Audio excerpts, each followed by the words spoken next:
Está conectado. Está apagado.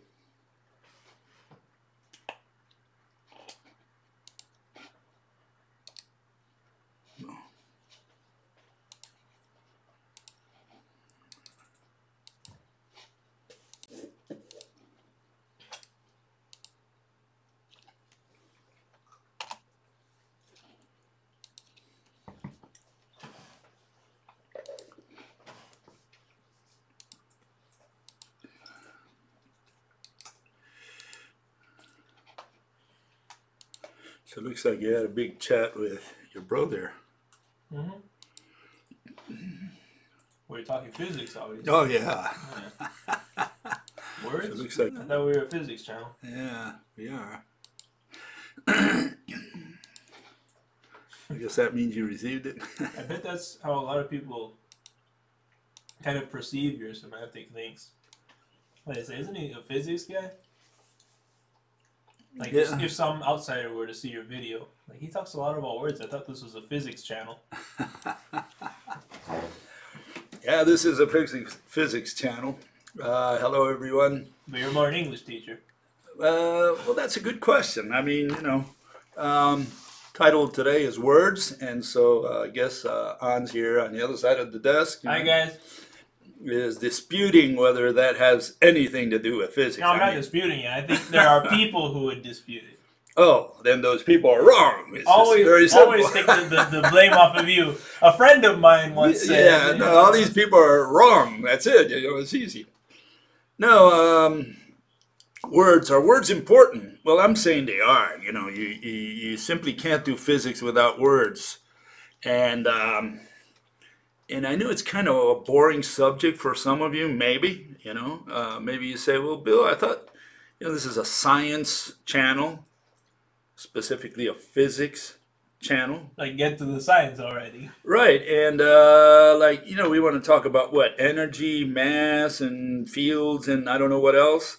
Time, And here you're filling us with words. I mean, what the hell? I mean, what is all this about? And, I found out in my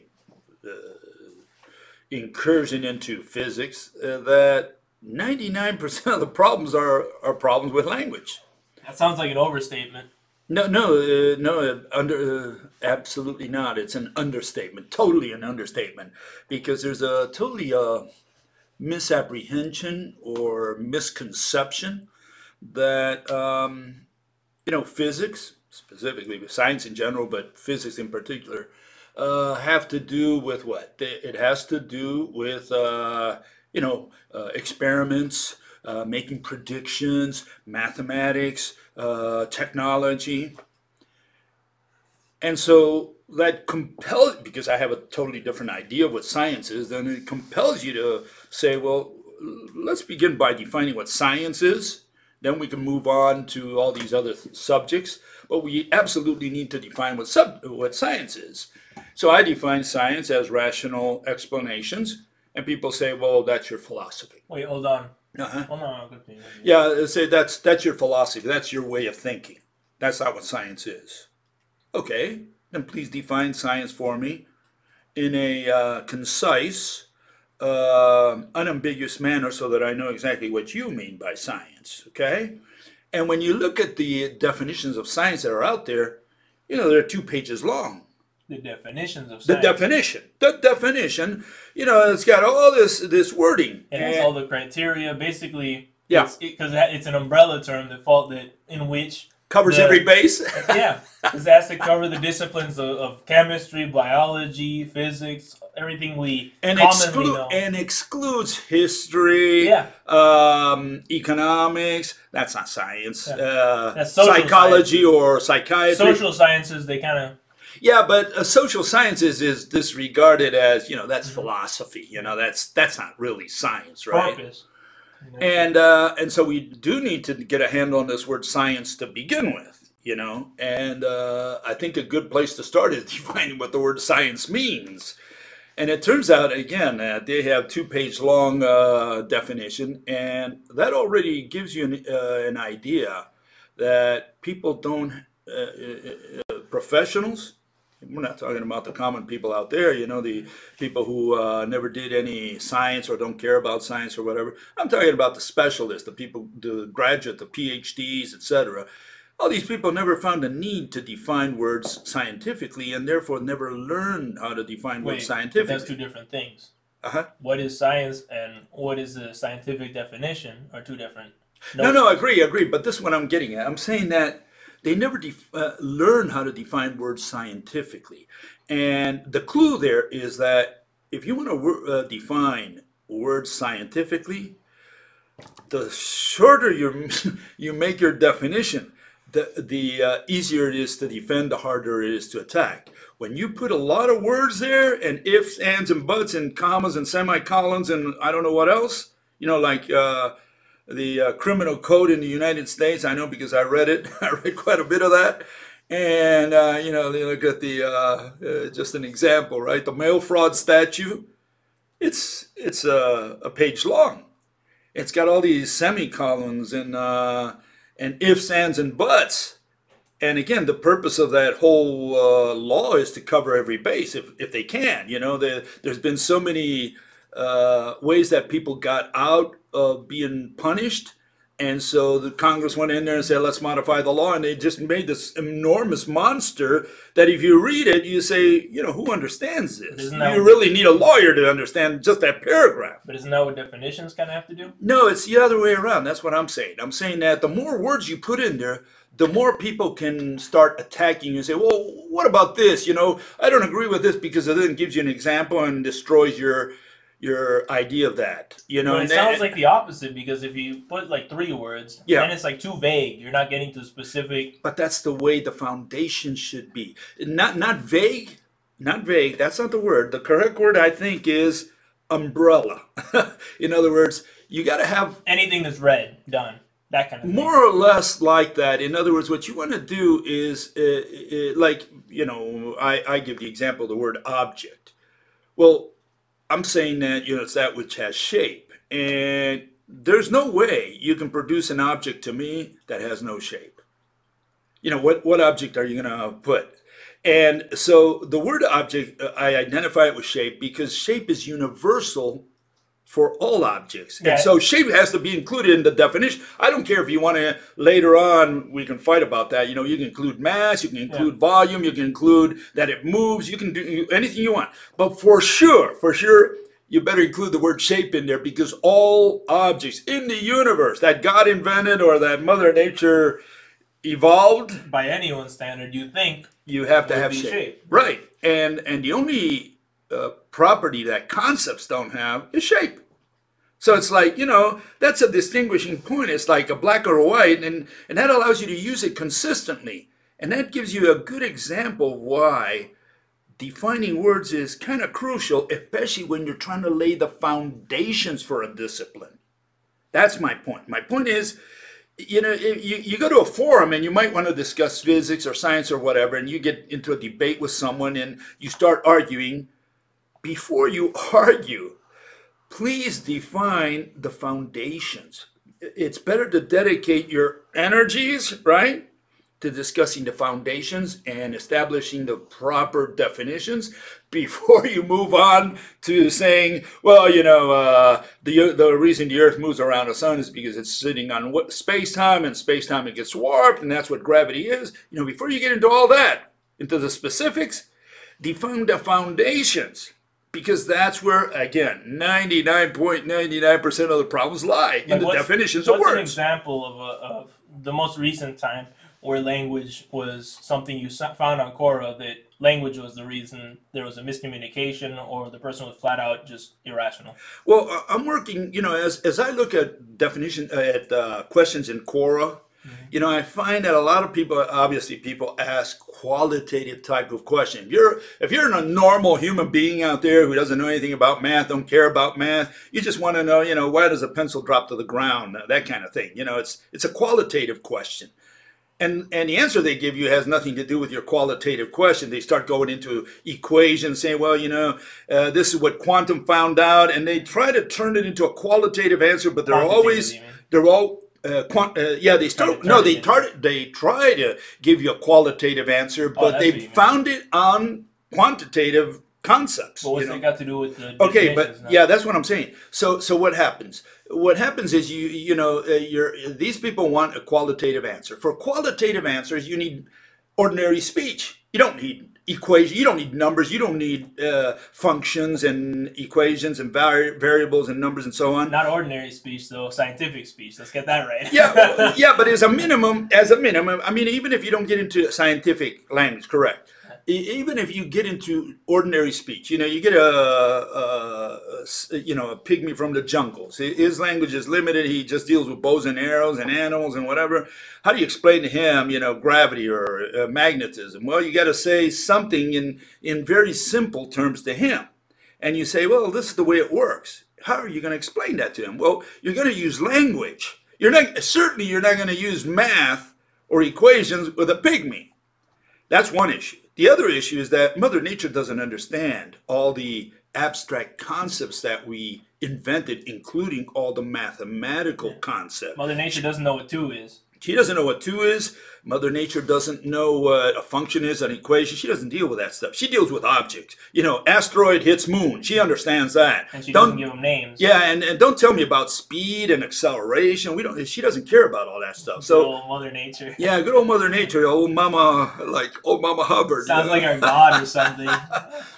So my point here is language is important because, again, first we have to define what science is. Hopefully we don't use math. Hopefully we don't use an equation to define science, right? Yeah, but my point about that, I think you're wrong about that. I don't think we have to define what science is. No. I think you go off on that tangent too often. Okay. Where that's more for higher level people that really want the whole picture. Okay, forget all these little questions. Let's get to the big picture. What is science? What are we even doing here? Once you deal with science enough, you kind of hit that question. But all laymen want to know is one question, why does the pen fall to the ground? They don't care about science or the bigger picture. Okay. They just want one answer. But that is included within the discipline, the overall discipline, the umbrella discipline we call science. Yeah, but to explain something, you don't really need to know what science is. No, you don't. But I mean, and again, you're right. In that sense, it's like if the specialists want to get together at a conference, right? And we're going to talk about science. What is our discipline all about? Yeah, let's begin by defining science and not take for granted that, we know what science is. No, that's not true because we all have different notions of what science is. Let's define science. But I think what you're doing with defining science is you've kind of been in the ring so much, you're kind of way down the rabbit hole in that sense, where you've done enough science to know, okay, hold on. What have I been doing all this time? What is everyone trying to do? I've been with Alice in Wonderland. Yeah. I went down the rabbit hole with her. I've been with the Queen of Hearts. Yeah. Because you tackle all the different facets of physics, for example. Yeah. So when you've tackled enough facets, you go, like if someone does enough comedy, they ask, okay, what is comedy? But not by the third joke. They're not asking that big question. What is comedy? Yeah. Okay. After 3 jokes, if you just know 3 jokes, okay, you just know a few jokes. But if you're a comedian by trade, then you kind of go deeper into the subject. And say, what is comedy? Yeah, then you kind of ask her the bigger questions about your own discipline. What is music? What is science? And in that sense, you kind of hit that wall where you've done it enough where you go, okay, hold on, what have I been doing these 20 years? I mean, you already know how to do it, but you just kind of want to know or put into words, what are the rules, or what is this that I've been doing? But it comes back to what you just said, the example you just gave. You're a comedian, and you're a professional comedian, stand-up comedian, or whatever. After a while, you start asking more philosophical or more, I guess, lower in the sense of fundamental questions. You try to get to the bottom of your discipline, your trade, whatever. And you start asking, well, what is comedy? What makes people laugh? Or whichever way you want to phrase the question. And you start being a little philosophical about it, start asking the right questions. Maybe the person in the audience, he just listens to a jokes, laughs, and leaves. That's it. Or an amateur comedian. Right. But if someone just comes into physics, you could tell him what science is, but he probably will disagree until he does it enough and finds out why. Right. Why you're right in that sense. And that's and you pointed to a good issue there, and that's that the comedian is the guy you got to listen to in general, right? Or from comedians, that's where you're going to get the definition of comedy. Yeah. In other words, because these guys are into that subject, they're the specialists, and you're going to get an answer from there. You're going to get a definition from. If you're going to get a definition, Good one. you probably don't want to go just to the dictionary and say, well, what is comedy? What makes you laugh? Oh, okay, great. I know what it is. But these guys, after a while, after doing comedy for so long, it's their trade, and they become experts. They can probably tell you in a better way what science is. Yeah, really, but, not but, science. But comedy. Comedy. Yeah. But I'm getting to the following. And we can do the same with science, right? We can say, okay, let's ask a scientist. But it turns out that when you go out to the scientist and they can't define the word science in an objective way that it can be used consistently, because they have all this wording, they cover all the bases, and they say, well, everything is science, and they're like God. The word God means everything. Then you got a problem with that because it's just too broad. On the other hand, when you say rational explanations, there's not much to attack there. All you got to do now is define rational and explanation. If that's even, you'd think those are also self-explanatory, but No, I you don't also think so. define those just in case. Right. Like, I think most people understand what a rational explanation is.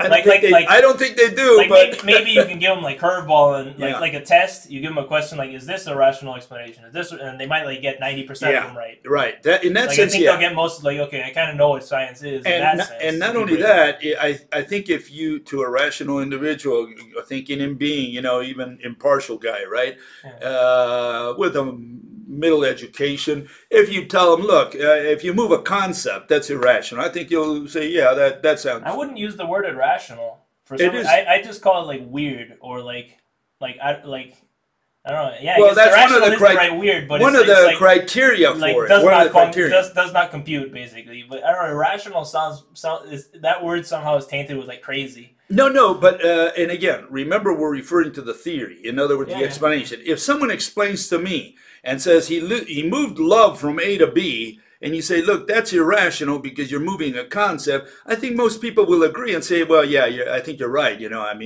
I'm not going to argue against that. So that's my point. That you got to define first the word science, and if I define it as rational explanations, you got to define rational explanations so that people understand what you're referring to. But that's not what these people do because, again, they've never learned to define words scientifically. They never paid attention to words.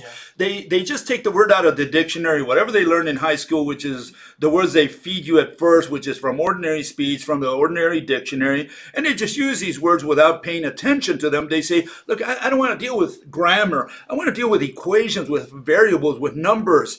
And, when this guy comes over and says, well, what do you mean by object? Yeah, put a fine point on it. Yeah, what do you mean? What do you mean, what do I mean by object? Who cares? But you know why? They don't realize the importance. Because they're satisfied with the notion of the word. Not the definition, just the notion. Like if I say, love, we both have the relatively ballpark same notion, but it's still kind of a Venn diagram. I have things outside of your notion of love.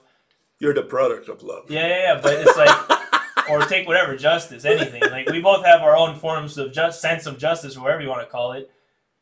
But that's more like a Venn diagram. We're not completely overlapping. So when I say justice, it's like the notion is there. Like you kind of know what I'm talking about. But like if I go into some specific tangent, you put them against the ropes. Not put them against the ropes, but if I try to explain something by using the word justice, and I use it in a way that goes off on this really specific tangent of justice that isn't in your Venn diagram, in your circle, now I got a problem.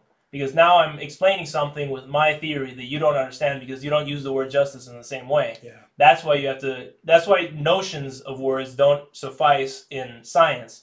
Because in science, if you're using notions, now, in science we're trying to get to the nitty-gritty. And the nitty-gritty is usually where notions fall apart in communication. At the singularity, they say. That's where everything falls apart in physics. They say physics breaks down at the singularity. And, we try to get to the singularity, but that's when they say, well, physics breaks down and we adjourn and we call another meeting some other day. But back to the physics professionals, right? So we got physics professionals that kind of went down the rabbit hole on most of these subjects of magnetism, light, gravity, maybe just one enough to kind of fix their web of information or net of knowledge, whatever you want to call it. But we're talking about definitions, and we understand why definitions make or break the profession of a physicist. But when we're talking about layman, why is it so important? Like, does the layman have to know exactly what object means? Well, if you again, it goes by steps. It goes by steps. If you say, look, science is divided into physics and philosophy. Physics studies objects, causes, and mechanisms. Then at some point, someone's going to say, oh, it studies objects. That's a key word. So what is an object? Obviously, that definition is going to come up as a question and should come up as a question. You should know what an object is if the bread and butter, if the building block of physics, if everything you're going to do is based on objects and you need an object to do physics, just imagine no objects in the universe, there's nothing there. What event is happening? What are you going to explain? What is happening? What are you going to be doing? What are you going to be doing in the lab? What are you going to be moving? There's nothing to move. Obviously, physics is done with objects. And then the next question is, okay, so what is an object? And obviously, you gotta make the ordinary human out there, both intelligent and non-intelligent, both educated, non-educated. You got to make them understand. Look, you can't do physics without objects. And then the next, invariable question is, what is an object? And, the mathematician will say, well, I never thought about that. I guess it's volume. I guess it's mass. I guess it's that which moves. And you say, no, it's that which has shape. And, that destroys like 120% of his theories because, all of them are based on concepts. They transfer energy, they move a mass, they carry a force, they dilate time. And you say, well, you can't do that. Not in physics. That's okay as a metaphor, but you can't use that to explain a physical phenomenon. And that's where the fist fight starts because the guy says, oh, you're harping on semantics. No, I'm getting to the heart of what your theory says. Your theory says that you warp time. And they say, well, that's not what I really said or what I really meant. Okay, what did you really mean? And so the guy has to go in there and say, well, you take space and you unite it with time. What do you mean you unite it with time? Time is a concept. So you're not talking about objects. You're doing physics without objects. And that's where you start, that's when the guy abandons and says, well, you're not doing science and I'm not going to talk with you anymore. You're pushing him against the corner because the guy can't answer in a qualitative sense. He cannot give you a physical interpretation with concepts because concepts is the opposite of physics, of physical. You got abstractions and you have physical, and they're doing abstractions. That's the issue. When we're talking about physics, right, and someone explaining something, like let's take a mathematical physicist. He wants to explain something to, let's say, a kid or let's say a teenager so that he doesn't have to patronize the person, right? He actually uses math or whatever. Okay. But when he uses an undefined word or a misdefined word or a notion, a blurry definition, forget about the listener for a moment. Like we talk a lot about the communication value of physics, but forget about the listener for a moment. When he's explaining something, right, and he uses a misdefined word or an undefined word, can we say the explainer even understands what he's explaining? No, I don't think they do. They cannot, because in order to understand physics, you have to visualize. You have to watch that movie inside your mind. And you watch that movie through your ears, unless he shows you a movie, right? But I like that. He's explaining this, you watch and through your ears. Yeah, it's coming in through your ears, and you're trying to visualize what this guy is saying. What are you going to visualize for energy? What are you going to visualize for force? What are you going to visualize for time? No, There's no, nothing but there. you're not getting me. That's the listener. I'm talking about the person who's explaining, right? When he but he's listening. He's listening to his own speech first. But before he goes there, he already went to school and he's already got in his mind. But then the question you ask, what did you visualize when the professor told you to memorize for the test on Friday? That space-time is warped. What did you visualize? Well, I visualize a canvas. Is there a canvas? Well, no, that's what we use to simulate, to pictorially represent. What we really mean is, and he goes into his math, right? And he says, look, the equation here says this and this and that. So he's giving a physical interpretation to his equation, but what does he use? He uses a canvas, and he's bringing that in. And let me give you another example, which comes all the way from Maxwell.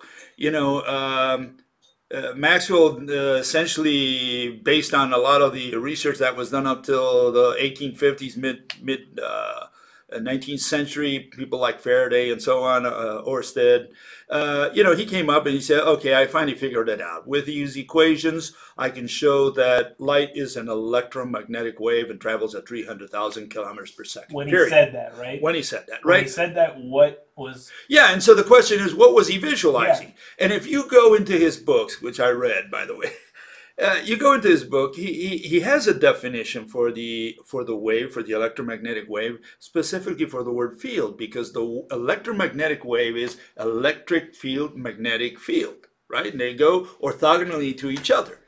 So now we're talking about orthogonal. You better start visualizing something. Something is there. I mean, if it's orthogonal, yeah, if you got perpendicular or parallel, you can't have parallel nothings. Yeah, you can't have love being parallel to intelligence. Yeah. I don't think.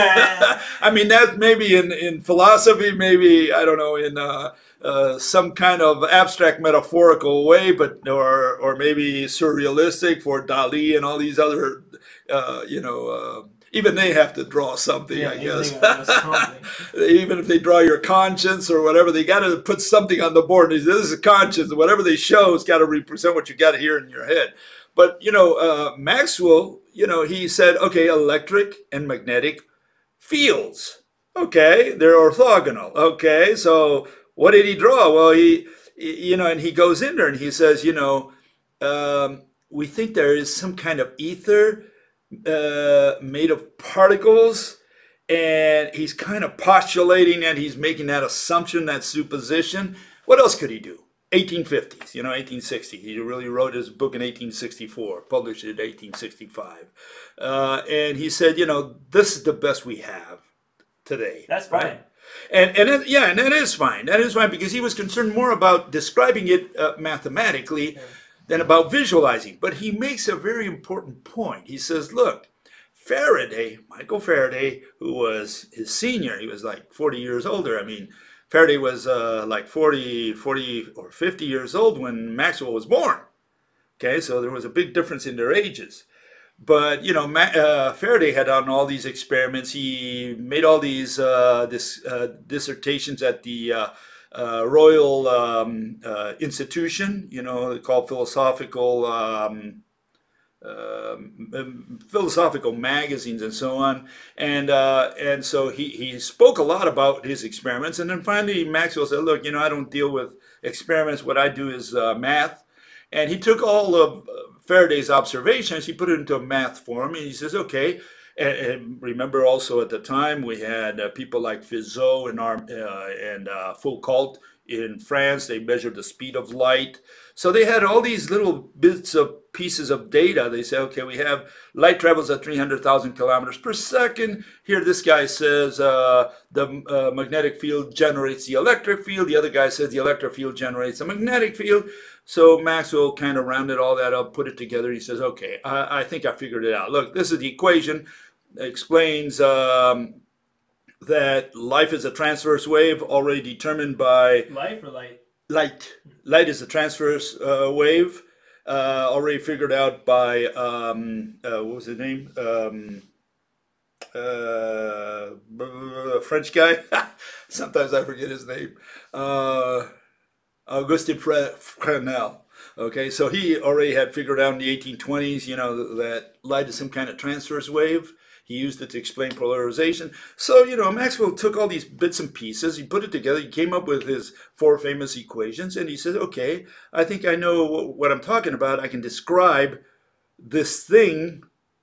He didn't call it a thing, right? He says, this abstraction, which I think is the motion of the ether, which was a concept that already existed even longer, like 300 years. And he says, I can describe the motion of this ether with these equations. But he insinuated, he put it in his, I think it was either in his preface. Yeah, it was in his preface. And he says, people think that it's some kind of physical object there that is not comparable to what we have in our ordinary world of macro world. It's some kind of thing out there, but we can't place our finger on it. We'll call it ether.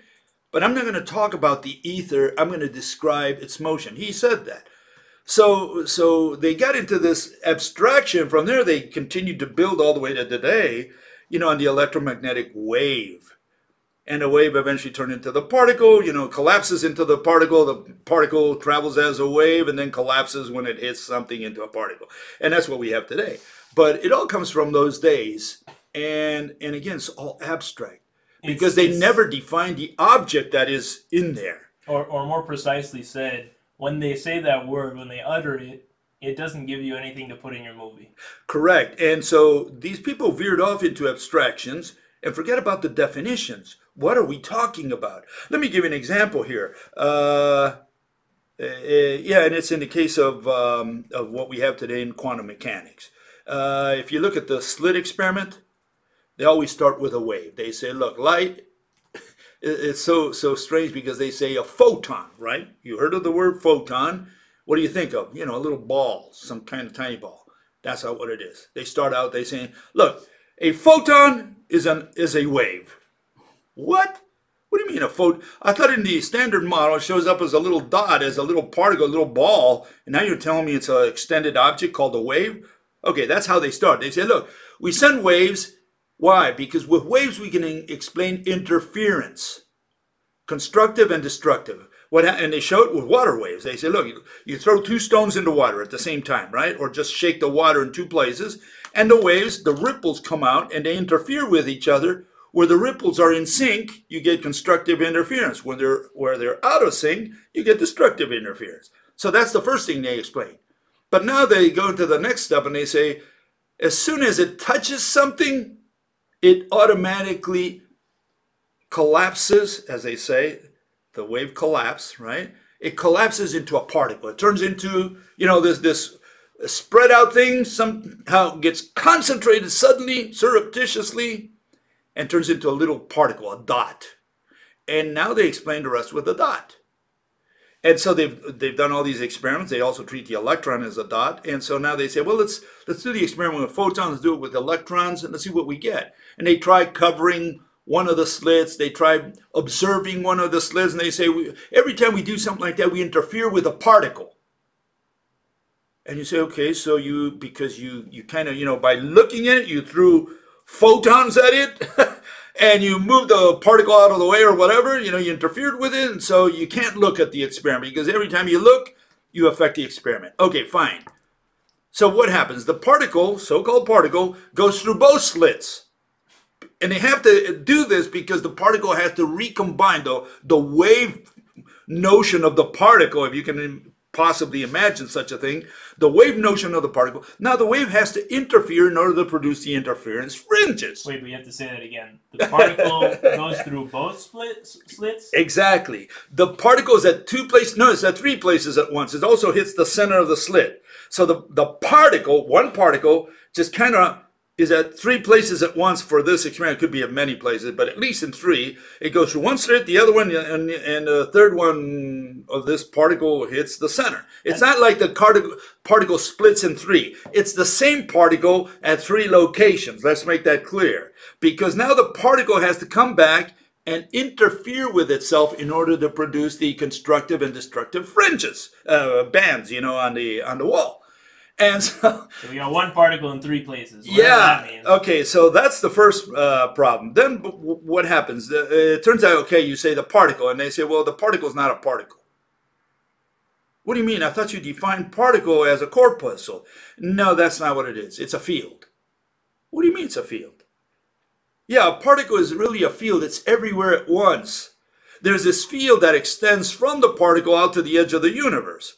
So you got a spider web going through the slit. How do you do that? That is magic. I mean, if it's a discrete particle, you can conceive and you can imagine, you can visualize, you can make a movie of it going through the slit. But if this is a spider web that extends to the edge of the universe, how do you get it through the slit? You need the center to go through the slit. Yeah, well, the center, what happened to the poor spider that was there, standing on the spider web? Where does he go? I mean, he never made it. He gets what is it, siphoned out of there. This is the issue. The issue is that these people convert the words. Again, we're talking about the physical interpretations. They keep going back and forth. Particle, what is a particle? It's a field. What is a field? Well, it's really a probability distribution. What is a probability distribution? Well, it's a wave function. And they just keep giving you the runaround. You say, well, come on. I thought a particle was a particle, a speck of dust. We all understand that. Corpuscle. Say corpuscle. Don't say particle if particle means something special in your religion. If you're going to talk to the pygmy, you say, look, a corpuscle, a stone. He understands that. You say, I throw a stone through a slit, he'll understand it perfectly well. But if you say, well, that wasn't really a stone, I just used that as a simile or as a figure of speech. So what is the part? Well, it's really a spider's web that extends all the way to the edge of the universe. The guy's going to look at you and going to say, you're crazy. What do you mean? How did you get it through the slit? How did you get all those little tangles, all those little threads through the slit? You said an interesting thing with the runaround thing, where with a definition, right? Yeah. I think it's possible. Can I give a definition to something that leaves me an out, or like one word in the definition or a phrase in the definition somehow leads to further definitions with which I can patchwork? If for the example, the word particle, right? Because we're talking about definitions. Yeah. If I use the word particle, but I define it in such a way that it's kind of ambiguous enough that I can use it this way here and this way there. Ambiguous enough. Oh, yeah. I love that. Ambiguous enough. Yeah. Can we make it non-ambiguous at all? Why ambiguous enough? What do you mean by that? It means that I can have a loophole through which to escape for a tangent? Well, this is the problem. They do have all these loopholes, and that's the problem, because you say particle, but particle is not a particle. It's a field. So what is a field? Well, it's a wave function. What is a wave function? It's a probability distribution. They just keep giving you the runaround, and so of course you never get to the point. The point is that all they have is just all the series of concepts, and they're not really talking about a physical object. So back to square one, you say, what is science about? What is physics about? Does physics require an object? If it requires an object, don't give me concepts. Don't tell me a particle is a wave function. Well, real quick to that, or a field. It goes back to my idea of you don't have to know what physics is. If I just want to know how gravity works, right? Right. And they come with particles, but they're not actually particles. They're concepts of fields. They're just the field, right? That isn't an object. Then I go, wait, hold on. But then what do I imagine in my head? What's the thing that's actually pulling me towards the Earth? You can't just give me a probability area, an area where I'm heavier here, heavier there. Yeah, okay, that tells me that describes at what distance from the center I'm how heavy. Description. But it doesn't tell me why isn't there at all. Explanation. Yeah, the why isn't there at all part is the. But that's why I'm saying that physics, you have to make a movie. See, if you make a movie and you put stones, there's no ambiguity. You say, okay, the stone went through the slit in the double slit, for example, or in polarization, the stone went through the slab, and then when you turn it around, somehow it blocked the stone. Okay, fine. If you do it with stones, everybody understands. The pygmy will understand. The guy in the university everybody will understand. But if at the end of your, at least you'll understand your theory. Now, it doesn't mean that you will agree. It just means that they will understand what you're trying to propose. But if at the end of your dissertation you say, oh, by the way, the stone is not a stone. Oh, what was it? I thought then I was. Can you give your presentation again, sir? That's why you have to say. I misunderstood something there. That's why you have to do it at the beginning. That's like an in the hypothesis. That's like an M. Night Shyamalan movie where they show you the whole movie, and by the way, the guy was dead at the end. Now you got to watch the whole movie again because now it has a completely different meaning. Yeah, and this is the issue. The issue is, in science, that's why you got to work in an organized manner. Hopefully, the guy up there, giving the presentation, he says, let me start out with the objects and the definitions. So this isn't the objects I'm going to deal with. I'm going to call them X, Y, and Z. And these are the definitions. I'm going to call them A, B, C. Fine, we got all that. Now we can follow his presentation. But if he says, look, I'm going to show you a movie of my theory. And he starts showing his movie and shows stones moving around. And at the end of the story, you said, did you understand my theory? He says, yeah, I understood it perfectly. I don't agree because there's a lot of questions I've got with it. And one of the questions is, what are those stones that they're not really stones? Yeah, you can't change it later on. And now you say, okay, let's start over. You were throwing stones through the slit. Now you're saying they're not stones. So what are they? Well, they're spider webs. They extend all the way to the edge of the universe. Because that's what a field is.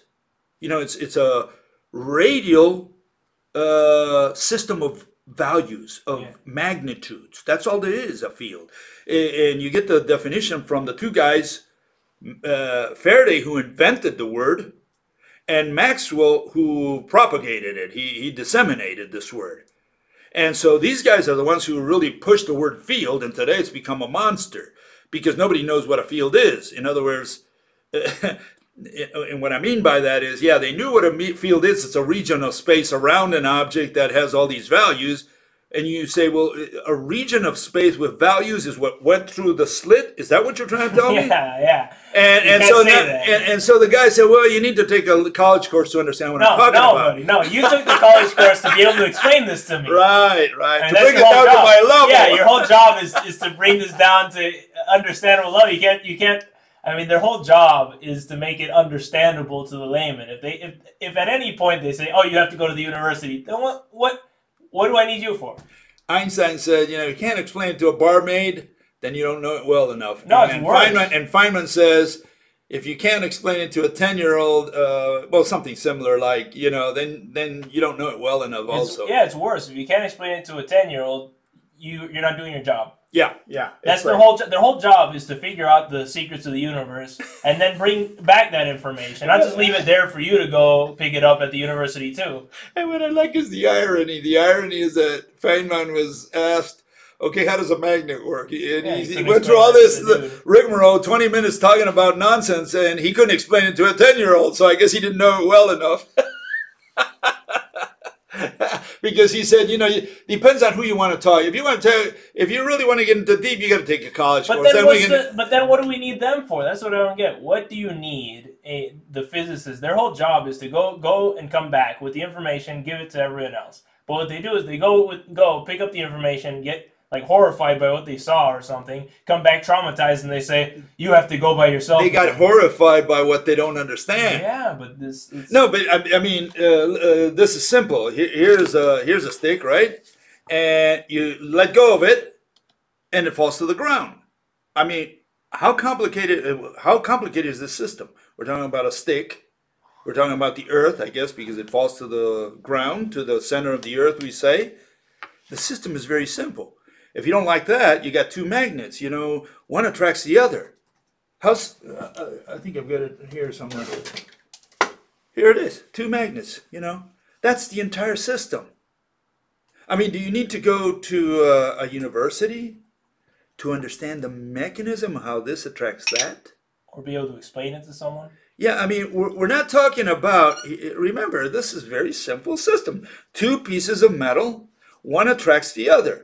Why do you need to go to the university, learn calculus and all that to explain what causes the physical mechanism of attraction? Because we're not interested in the cause, we're interested in... But that's my point. My point, I just want them to explain this, and I'm done with them. I won't ask them any more questions. Just tell me how this attracts that, and don't give me all this nonsense about, oh, you need to take a college course and understand all this calculus. And so, all I want to know is how this piece of metal attracts that one. That's all I want to know. Please don't give me any more, BS. But this brings up a good question. What is the job of a physicist? I don't know.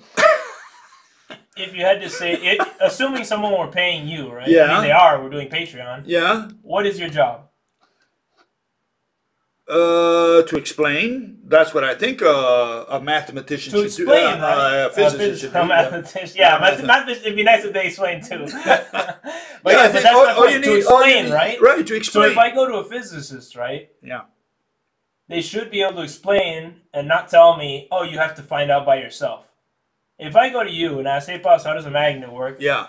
You don't say, figure it out. Because then I don't need you. Or take a college course and you'll know. Yeah, but then it's like you're irrelevant.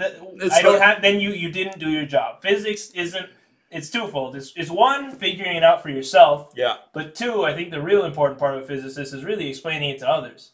I mean, it's nice to know for yourself, but I think the real fun in physics is really spreading. And that is what I say science is. You explain, and usually, first you got to explain to yourself to understand it yourself. But eventually, the purpose of that is not to be on an island, just say, oh, that's nice, which is good too, for your own benefit. But you want to share that and say, look, I want to share a theory with you how I think this works or how that works. That's the point. To explain to someone else. That's why we do conferences. That's why people get together and discuss science, to exchange ideas and say, well, how does this universe work? How does our Earth work? How do everyday things work? You want to be able to explain. If you can't explain it, then what is the point of physics if you're just going to say, well, I'm just going to describe. I can't explain. What's the point of you? Why are you even at the discussion if you're not going to help everyone, if you're not going to explain anything? If you're just going to come and just keep describing, or let's say let's say you have a conference, right, of people, and we're all trying to figure out how magnets work, and there's one guy that's just literally just spouting gibberish that no one can understand. Why is he even at the table?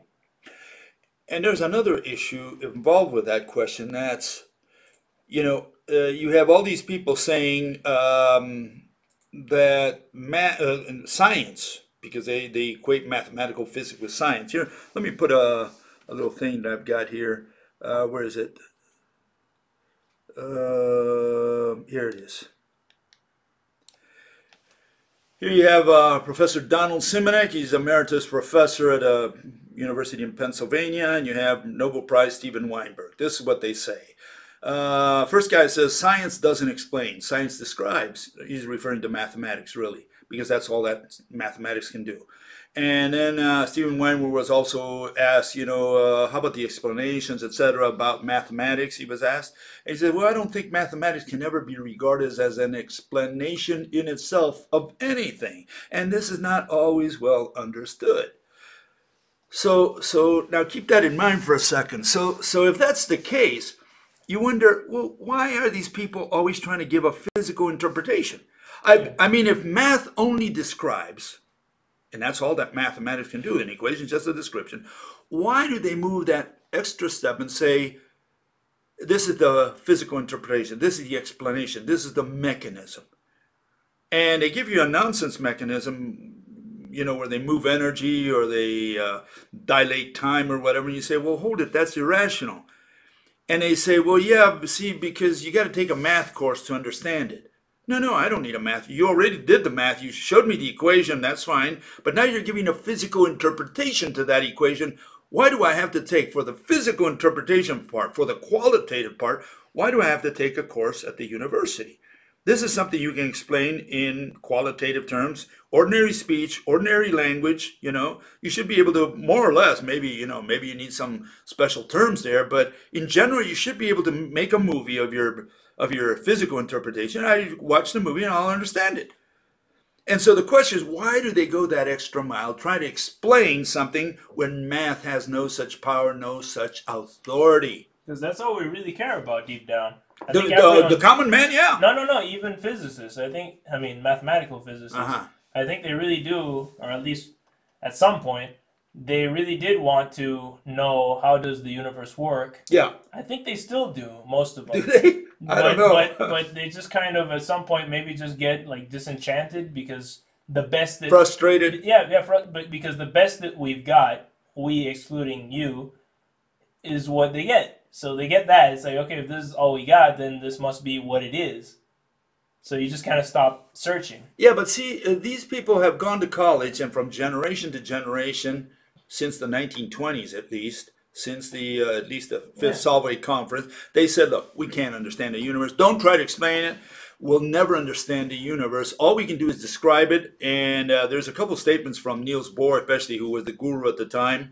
And he said something, said many statements, all to the effect that no one understands quantum mechanics. Don't try to explain with it. All we can do is describe it. All we can do is quantify it using, Mother Nature's mathematics, which Mother Nature doesn't understand. And don't try to understand really how this universe works, because we'll never understand. And so people have gone to college, learned this by rote, and they just keep repeating, yeah, we'll never understand. Who can understand? But again, it's all because they use the particle hypothesis. No, it's not because they use the particle hypothesis. That's an important part of it. It's really a tradition.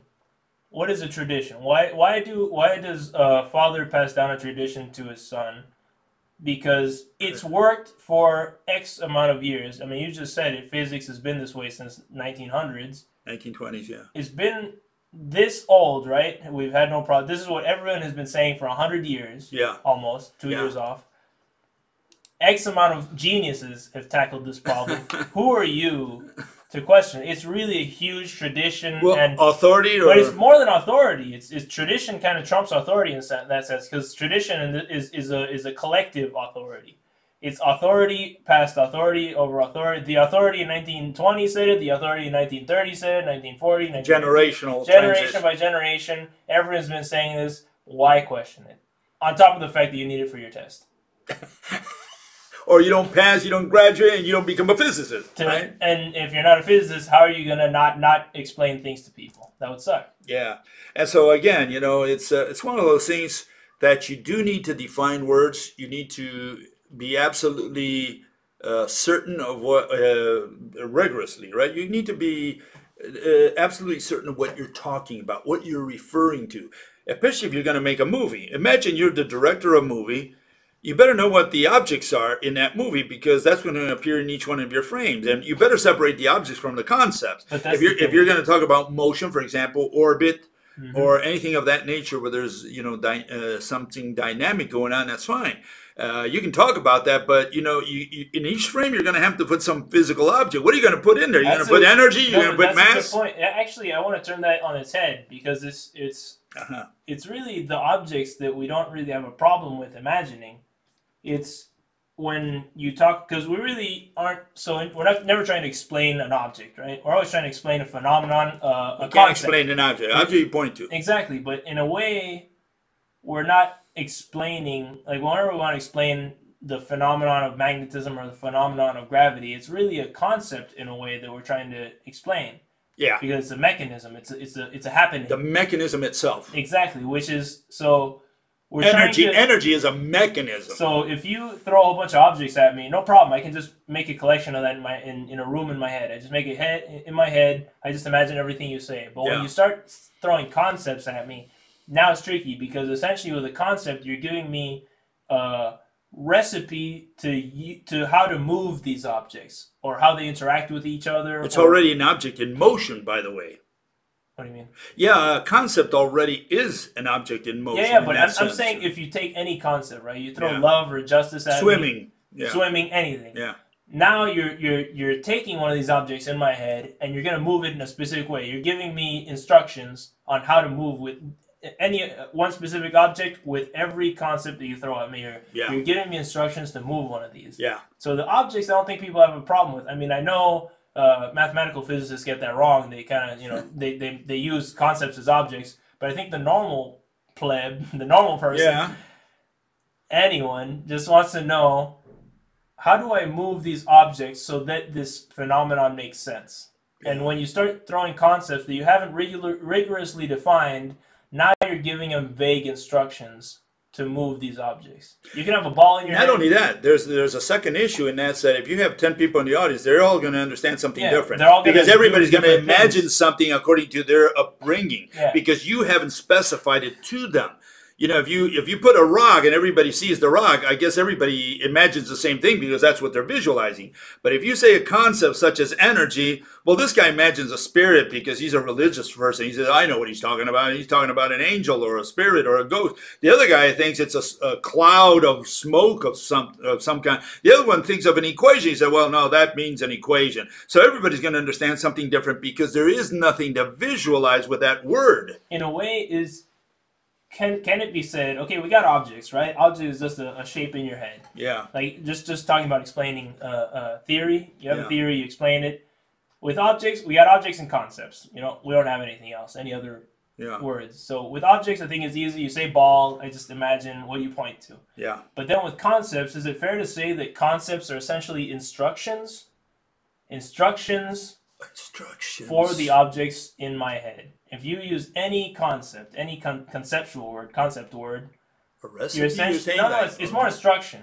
What do you mean instruction? What do you mean instruction? When you say swimming, right? Yeah. The dog is swimming. Okay, I imagine swimming and the instruction. I imagine dog, right? Yeah.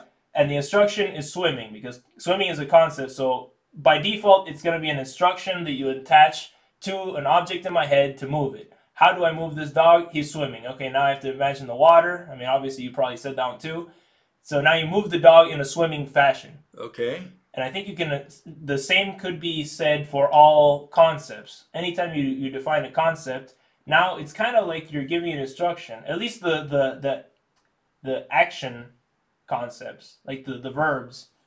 I mean, you're giving instructions on how to visualize. How to visualize, but more how to move what. They Because if you can say ball, right? Ball, okay, I got it. I got a still ball in my head. But then you say bouncing ball. Now you give it an instruction in my head. Like, how do I move this ball in my head? If I say flying versus jumping versus even swimming, any of that, or location. Yeah. Now I got to look at the distance between two balls. Yeah. I'm not looking at the balls. Now I'm looking at the distance between them, or So it's like it kind of tells you where to look in your head, or what to focus on. It's kind of like an instruction.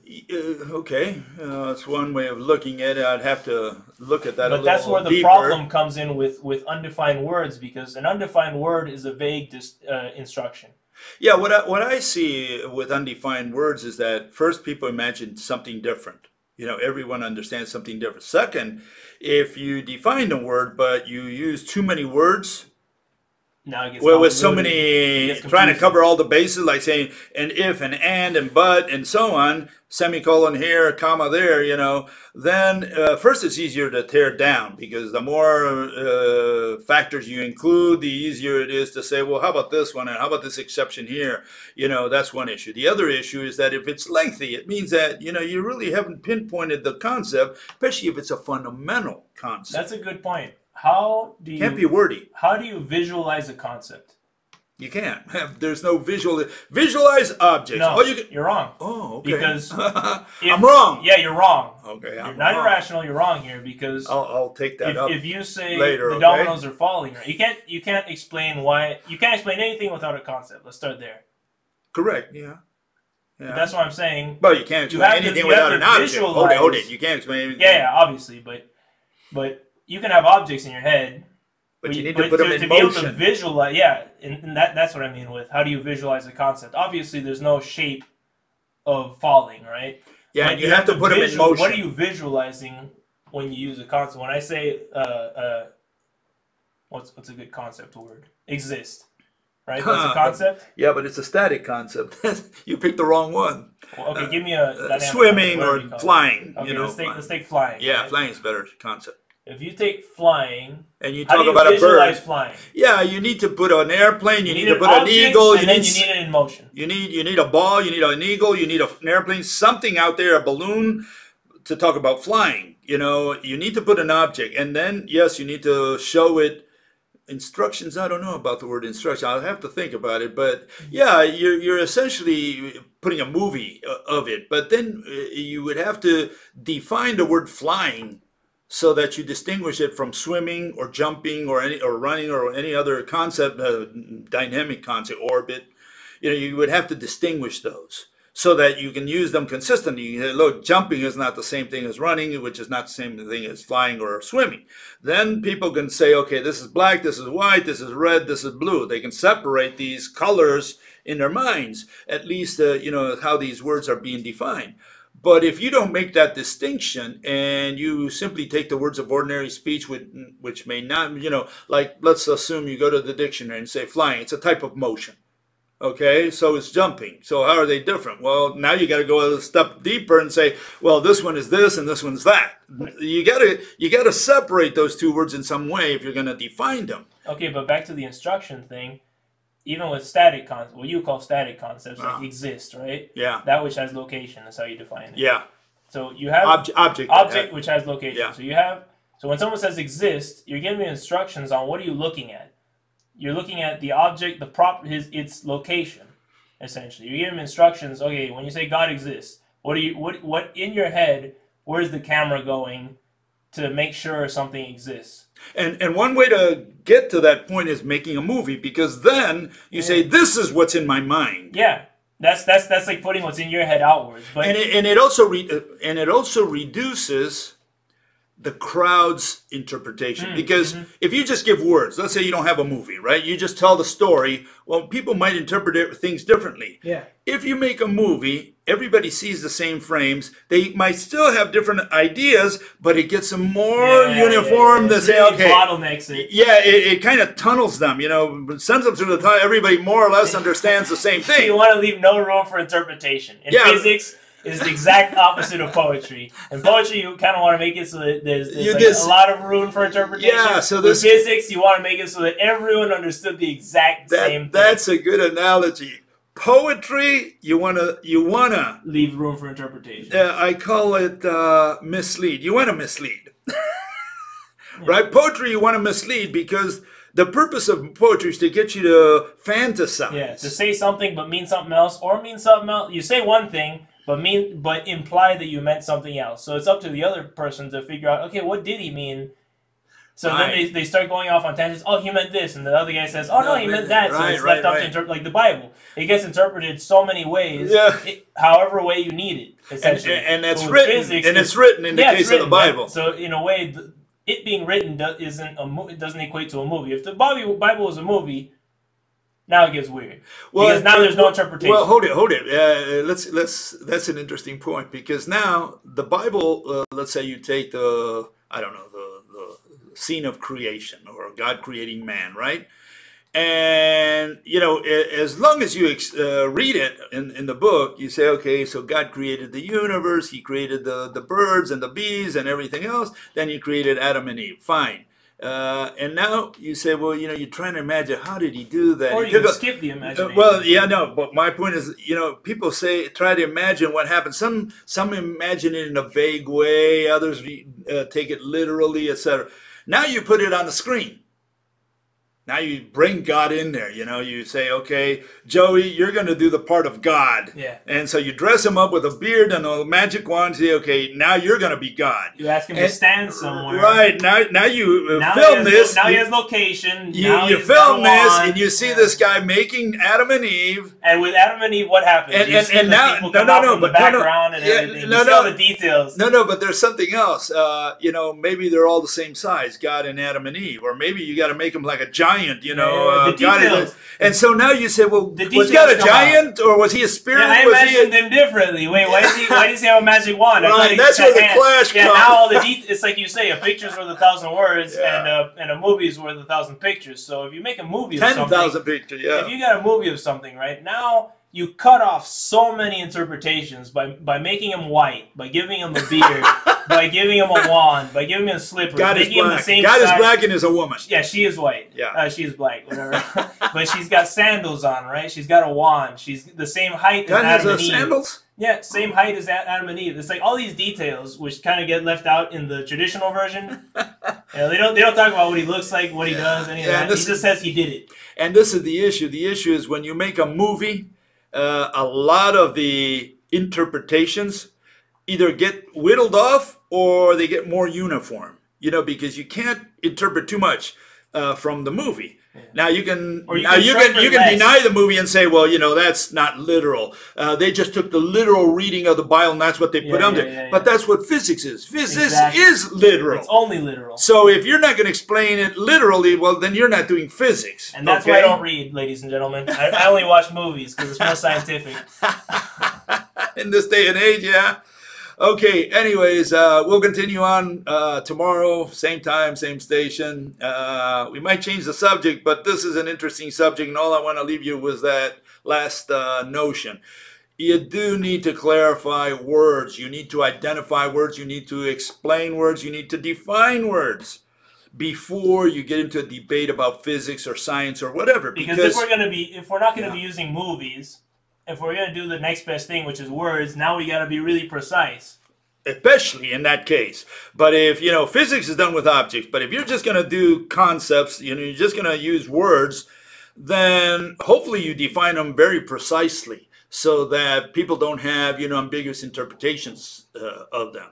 Anyways, I'll leave you with that thought, and we'll see you tomorrow, same time, same station. See you then. Bye-bye.